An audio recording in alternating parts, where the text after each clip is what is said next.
প্রত্যেকটাই এরকম কিন্তু একদম রসে টইটুম্বুর হয়েছে। দেখুন ভেতরটা একদম রসালো।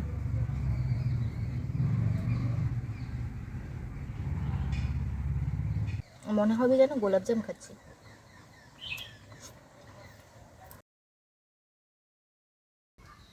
নমস্কার বন্ধুরা, আমার চ্যানেলে আপনাদের সবাইকে স্বাগত। আপনারা তো বিভিন্ন রকমের রসবড়া খেয়ে থাকেন, তবে ভিলেজ ট্র্যাডিশনাল রসবড়া আমরা কিন্তু বানিয়ে থাকি শুধুমাত্র বিউলির ডাল দিয়ে। এতে কিন্তু কোনো রকম কিচ্ছু ব্যবহার করা হয় না, তাও কিন্তু একদম রসে টইটুম্বুর ফোলা ফোলা হবে। চলুন কিভাবে আমি বানাচ্ছি দেখে নেওয়া যাক। এখানে আমি 2 মুঠো বিউলির ডাল সারা রাত ধরে ভিজিয়ে রেখেছি। মোটামুটি 8-10 ঘন্টা জল খাওয়ালে খুব ভালো হবে। আর এই বিউলির ডালটা আপনারা দেখতে পাচ্ছেন কতটা স্বচ্ছ, তার মানে হলো এই বছরের নতুন বিউলির ডাল। এই নতুন বিউলির ডাল নিলে পরে রসবড়াগুলো খুব ভালো হবে। এই বিউলির ডালটা প্রথমে খুব মিহি করে বেটে নেব।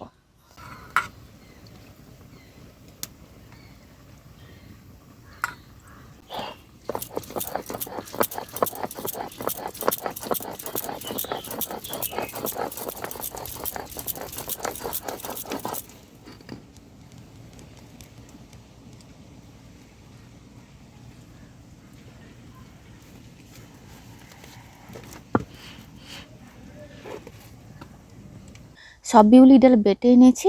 এবার 1 টিস্পুন মৌরি একটু শুকনো খোলায় ভেজে নেব।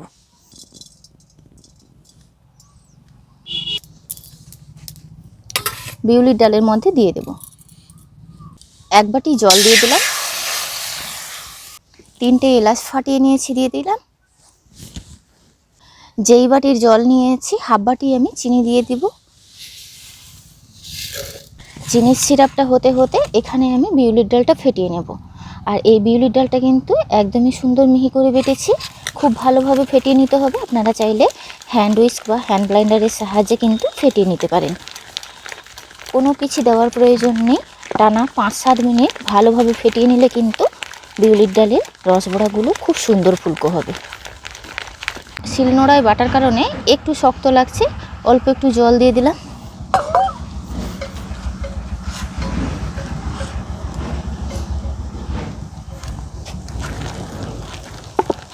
পাঁচ 7 মিনিট ফেটিয়ে নেওয়ার পর বিউলির ডালটা কতখানি বেড়ে গেছে আপনারা দেখতেই পাচ্ছেন। আর কালারটা দেখুন একদমই চেঞ্জ হয়ে গেছে। আপনাদেরকে একটু জলে ফেলে দেখাচ্ছি। এই ডালটা কিন্তু খুব সুন্দর হালকা হয়ে গেছে, ভেসে উঠেছে। কোনো কিছু দেওয়ার প্রয়োজন নেই, খুব ভালোভাবে ফেটিয়ে নিলে কিন্তু নরম তুলতুলে হবে। ততক্ষণে চিনির সিরাপটা কিন্তু তৈরি হয়ে গেছে। একটা চটচটে ভাব আসবে, ওই অবস্থাতে কিন্তু চিনির সিরাপটা নামিয়ে নেব। তবে হাতটা ভেজা আছে, আপনাদেরকে দেখাতে পাচ্ছি না। একটা চটচটে ভাব আসবে, ওই অবস্থাতে কিন্তু নামিয়ে নিচ্ছি। একটা গভীর পাত্রতে নামিয়ে নিচ্ছি। কড়াইতে দিয়ে দিচ্ছি সাদা তেল। তেলটা গরম হতে হতে 1 চিমটি লবণ দিয়ে দিচ্ছি। এতে করে মিষ্টির স্বাদটা কিন্তু ব্যালেন্স থাকে এবং খেতেও ভীষণ ভালো হয়। আবারও হাতের সাহায্যে একটু ফেটিয়ে নিচ্ছি। কোনো সোডা বেকিং পাউডার দিতে পড়বে না, এইভাবে বিউলির ডালটা ফেটিয়ে নিলেই চলবে। কোনো দিন আমরা কিন্তু এই বিউলির ডালের রসবড়াতে সোডা ব্যবহার করি না।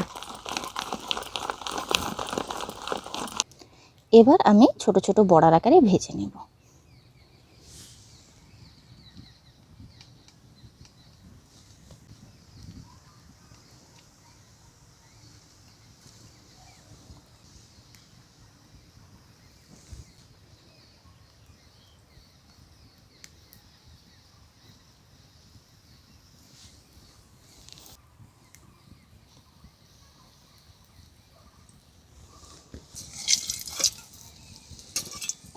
এতটাই হালকা কি বলবো, মানে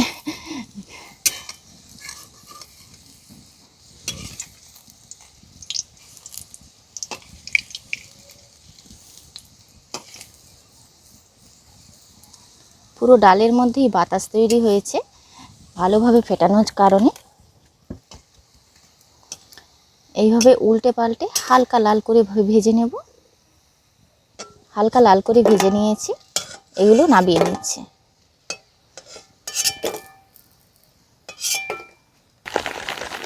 দেওয়ার আগে এইভাবে কিন্তু ফেটিয়ে নিতে হবে।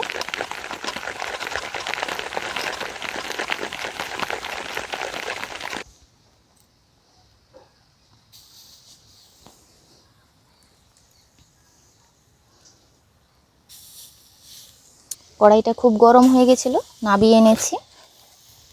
একদম ফুলের মতন হালকা এগুলো।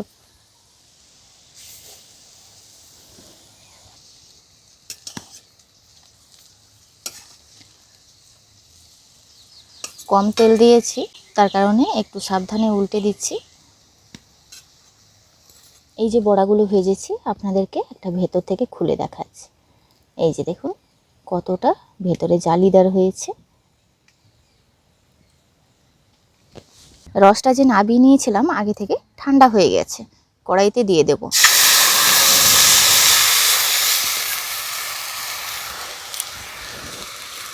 গরম রসের উপরে বড়াগুলো দিয়ে দেব।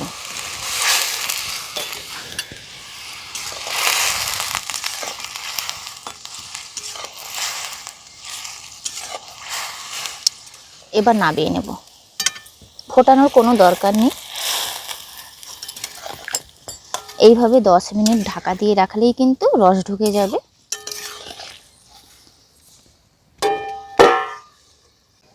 দশ মিনিট আমি চিনির রসে ডুবিয়ে রেখেছি। এবার আপনাদেরকে দেখাচ্ছি। কড়াই থেকে আমি নাবিয়ে এনেছিলাম। 10 মিনিটের মধ্যেই এত সুন্দর রসালো হয়েছে।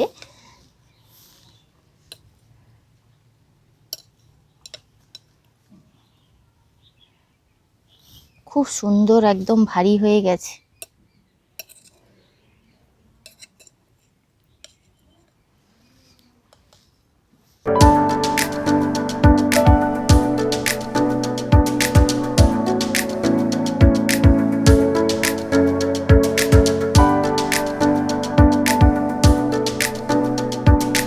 শুধুমাত্র বিউলির ডাল থাকলে আপনারা কিন্তু এই সহজ বিউলির ডালের রসবড়াটা বানিয়ে নিতে পারবেন। আর কোনো কিছু দেওয়ার প্রয়োজন নেই। এই ছোট ছোট টিপসগুলো ফলো করলে নিতে হবে নতুন বিউলির ডাল। আমি যে দেখালাম একদম সাদা ধবধবে আপনারা দেখতে পেলেন। নতুন বিউলির ডাল হলে রসবড়া খুব সুন্দর হবে। আর পুরাতন বিউলির ডাল হলে কি হয়, সেখানে বেকিং সোডা, বেকিং পাউডার ফোলানোর জন্য ব্যবহার করতে হয়। এতে কোনো রকম বেকিং পাউডার, সোডা ব্যবহার করতে লাগে না। আপনাদেরকে দেখাচ্ছি ভেতর থেকে কত সুন্দর হয়েছে। ভেতর থেকে কতটা রসালো হয়েছে। এই যে দেখুন একদম রসে ভর্তি, যেরকম গোলাপজাম ভেতর থেকে রসালো। এই যে দেখুন প্রত্যেকটাই এরকম কিন্তু একদম রসে টইটুম্বর হয়েছে। দেখুন ভেতরটা একদম রসালো।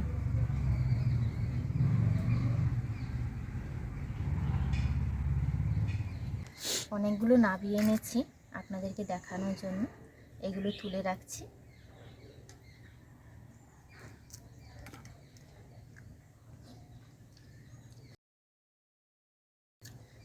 মুখে দিলেই পুরো মিলিয়ে যাচ্ছে, সঙ্গে সঙ্গে মিলিয়ে যাচ্ছে। হ্যাঁ, সুন্দর নরম স্পঞ্জি।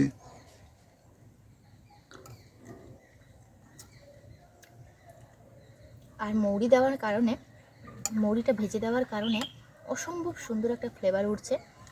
তার উপরে এলাচের একটা ফ্লেভার আছে। আপনি বুঝতেই পারবেন না কোনো বিউলির ডালের যে একটা স্মেল, সেটা কিন্তু এর মধ্যে কোনো রকমভাবে বুঝতে পারবেন না। মনে হবে যেন গোলাপজাম খাচ্ছি। আজকের এই সুন্দর রেসিপিটি, একদম সহজ রেসিপিটি অবশ্যই ট্রাই করে দেখবেন। আপনারা ভালো থাকবেন, সুস্থ থাকবেন, সাবধানে থাকবেন। ভিডিওটি ভালো লাগলে অবশ্যই লাইক, শেয়ার, কমেন্ট করবেন। দেখা হচ্ছে পরবর্তী একটি নতুন পর্বে।